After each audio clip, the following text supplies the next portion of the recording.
you're saying abundance without order. So what happens if you just don't do this? Like there is an intuition that someone might say, I don't know, it's fine. It'll probably keep going in some form. And, I think it comes down to the question, do you have something worth passing on?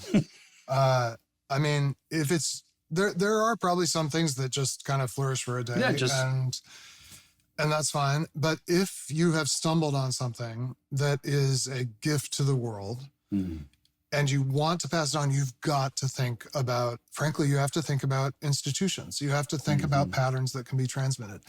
And not to do that is implicitly to say it actually doesn't matter that much. Now, I suppose you could put a pious twist on that and say, well, God will do a new thing. And yes, and God will have to, because in fact, all institutions, by the way, do get bound by their constraints over time. They have to be renewed from within. That will happen to the Vineyard. That happens in my own story comes through the Methodist movement.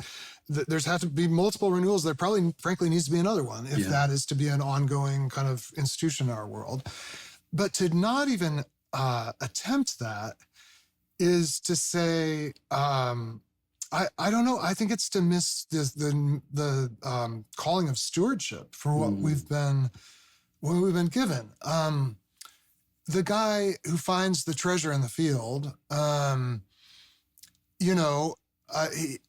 he sells everything he has. What is he going to do with that treasure? Is he just going to put it back in another field? Like, that was nice to find that. No, he reorients his whole life around. I mean, presumably this is going to provide for his family. This is going to be a source of blessing to future generations. And he's going to have to think about, how does this treasure get spent? How does it get invested? How does it get kind of put into the world to produce value?